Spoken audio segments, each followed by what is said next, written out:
truly accomplished something extraordinary. To put this in perspective, you've been married for 18,250 days. Actually, as of today, because we know today isn't their actual anniversary, but as of today, it's 18,410 days since your official anniversary back in January. 18,410 days. That's a lot of days, y'all.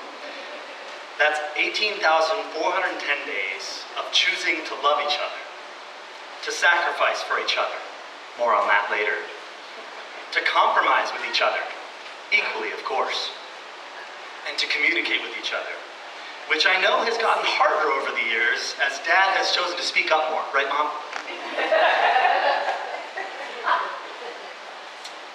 18,410 days. It's a lot of days that you've honored your wedding vows, to be faithful to one another in good times and in bad, in sickness and in health, and to love and honor each other all the days of your lives. Thank you for your witness to love. Because of you, we know what love is possible. Mom and Dad, you've given me so much in life, and there is no way that I could ever repay you, especially for those Parent Plus loans that you took on for me to help put me through college. Never be able to pay back, sorry. In all seriousness, you've given me two of the greatest gifts, the gift of life and the gift of faith. You made a home together, a solid foundation upon which I could find myself, figure out who I was. As a father now, I can only imagine all the ways that you sacrifice to provide and care for me from the moment of my conception. Thank you.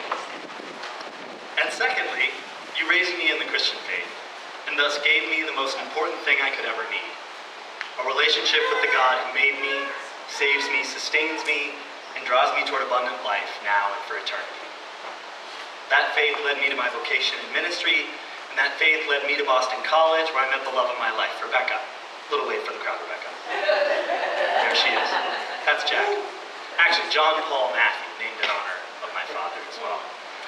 And now we're blessed to raise our children in that faith. So thank you.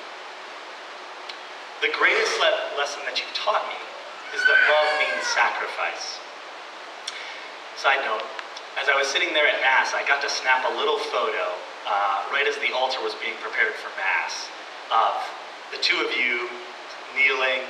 There's the altar and the cross, and I thought, there it is. That's the example of sacrifice, right? Of Jesus that you modeled. So I'll print that up for you and write something nice. But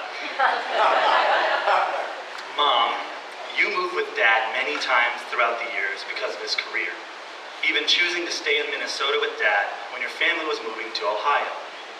That was a sacrifice. Then again, having lived in Ohio for a few years, I think Minnesota was the better option. No offense to anyone from Ohio.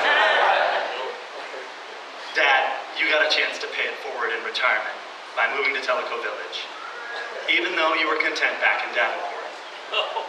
That was a sacrifice. And I've had the chance to put this lesson into action myself as I left Boston and Cleveland behind to move to Rebecca's hometown of Ligonier. That was a sacrifice, but it's worked out better than we could have imagined. In the end, I've learned that sacrifice for someone you love leads to the best things. Praise God. In closing, I just want to say thank you. Thank you for choosing to love one another for 18,410 days now. Your love gave me life. Your love taught me how to love. And your love continues to inspire me to love my family well. I love you.